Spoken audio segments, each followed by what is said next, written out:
अब बेन 10 के यूनिवर्स में ऐसे कई सारे डिवाइसेस हैं जो कि बेन 10 की ओमनीट्रिक्स के कुछ एलियन की पावर को बढ़ा सकते हैं, मगर ऐसे बहुत ही कम डिवाइसेस हैं जो कि बेन 10 की ओमनीट्रिक्स के सभी एलियन की पावर को बढ़ा सकते हैं। आज की इस वीडियो में मैं बात करने वाला हूँ टॉप 5 डिवाइसेस के बारे में जो कि बेन 10 की ओमनीट्रिक्स की पावर को काफी ज्यादा बढ़ा सकते हैं, मतलब कि बेन 10 की ओमनीट्रिक्स के सभी एलियन की पावर को बढ़ा सकते हैं। अब सभी एलियन में एलियन एक्स भी आता है। Number 5 potash Altair. Potash Altair को तो आपने Ben 10 ultimate alien cosmic destruction game में देखा होगा। पोटेस अल्टायर एक काफी ज्यादा पावरफुल डिवाइस था। इसको बनाया था गैलुअन्स के पूर्वजों ने और कुछ टाइम पहले ये यूनिवर्स का सबसे पावरफुल डिवाइस भी था और गैलुअन्स के पूर्वजों ने इस डिवाइस के टुकड़े टुकड़े करके पृथ्वी पर फेंक दिए थे ताकि किसी के ये हाथ ना लग जाए। अगर ये डिवाइस किसी के हाथ लग जाता तो उसकी पावर काफी ज्यादा बढ़ सकती थी। और Ben 10 ultimate alien cosmic destruction game में बेन 10 इसके पुर्जों को ढूंढता है और एंड में जाकर ये सारे पुर्जे मर्ज होते हैं और बेन 10 ट्रांसफॉर्म होता है वेविग में। पोटेस अल्टायर की मदद से ही वेविग इविल वेविग को फाइनल अटैक देता है, मगर एंड में जाकर पोटेस अल्टायर डिस्ट्रॉय हो जाता है। बहुत से लोगों का ये भी सवाल है कि पोटेस अल्टायर की मदद से ही बेन वेविग में बदला था, तो ऐसा नहीं था।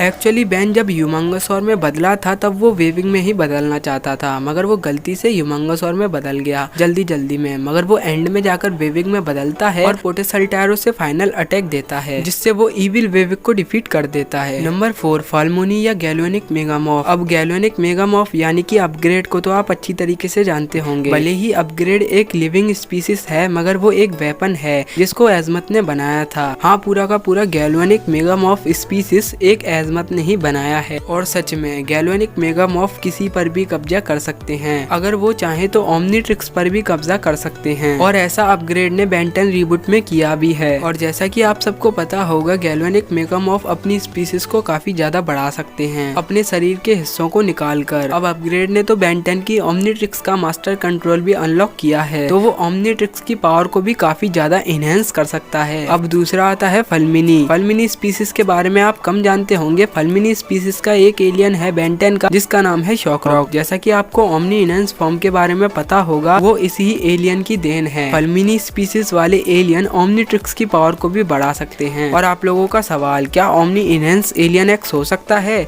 तो हाँ, बिल्कुल हो सकता है। Number 3 scared. स्कर्ड को तो आपने बेन 10 ओमनीवर्स में देखा ही होगा। स्कर्ड ने बेन 10 की कितनी मदद की थी और उसने ओमनीट्रिक्स की पावर को कितना बढ़ा दिया था। और एक थ्योरी तो ये भी कहती है कि ओमनीट्रिक्स को बनाने में स्कर्ड का ही हाथ था। और सच में स्कर्ड की स्पीसीज एक काफी ज्यादा पावरफुल स्पीसीज है और स्कर्ड ने तो सेलेस्टियल सेपियन स्वॉर्ड भी बना दी थी, यानी कि एलियन एक्स की पावर का भी उसने यूज कर लिया था। तो अब आप ही देख लो कि स्कर्ड की स्पीसीज कितनी ज्यादा पावरफुल होती हैं। और स्कर्ड की स्पीसीज को स्लाइम बायोट कहा जाता है। और पहले तो स्कर्ड को ये लगता था कि उसकी स्पीसीज तबाह हो चुकी हैं, मगर बेन 10 ओमनीवर्स के एंडिंग वाले एपिसोड में हमने स्कर्ड की स्पीसीज के सभी एलियन को देखा था। नंबर 2 ओमनीकिक्स की। ओमनीकिक्स की ओमनीट्रिक्स की पावर को काफी ज्यादा बढ़ा सकती है। अब देखो, बेन 10 की रिबूट सीरीज में हमने ओमनीकिक्स की को देखा है और जब इस की में ओमनीकिक्स फॉर्म थी तब इस की का नाम था ओमनीकिक्स की। और ओमनीकिक्स की का अभी हमें ढंग से नाम नहीं पता है क्योंकि इसने पहले ओमनीकिक्स फॉर्म अनलॉक की थी, इसीलिए इसे ओमनीकिक्स की बुलाया जाता था। मगर अब इसने ओमनीनॉट फॉर्म अनलॉक की है तो इसे ओमनीनॉट की बुलाया जाता है। मगर ये सच में काफी ज्यादा पावरफुल की है। और आप लोगों का सवाल, क्या एलियन एक्स का ओमनीनॉट फॉर्म हो सकता है? तो देखो, इस की को एजमत ने बनाया है ओमनीट्रिक्स के लिए, इसीलिए ऑब्वियस सी बात है ओमनीट्रिक्स में जितने भी डीएनए मौजूद हैं उनके लिए ये की बनाई गई है, तो ऑब्वियस सी बात है कि एलियन एक्स का भी आर्मर होगा। नंबर 1 एस्कलिन। एस्कलिन बेन 10 के यूनिवर्स की सबसे पावरफुल वेपन्स में से एक है क्योंकि एस्कलिन अपने यूजर की पावर को काफी ज्यादा बढ़ा देती है। और अगर बेन 10 एस्कलिन को यूज करते समय किसी एलियन में बदलता है तो हाँ, एस्कलिन उसके एलियन को भी पावर दे देगी। और आप लोगों को पता है कि बेन 10 और विलगेक्स अमर हैं, तो आपको पता है सर जॉर्ज कितने साल के होने पर मरे थे? सर जॉर्ज 1780 साल के थे तब वो मरे थे और वो भी उनकी इच्छा थी कि वो मर जाएं, इसीलिए वो मर गए थे। और एस्कलिन अपने यूजर को अमर भी बना देती है। अब ये मेरी फैन थ्योरी है, इसको सच मत समझना। मुझे लगता है कि एस्कलिन अपने यूजर को अमर ही बना देती है। जितने साल सर जॉर्ज जी गए इतने सालों तक तो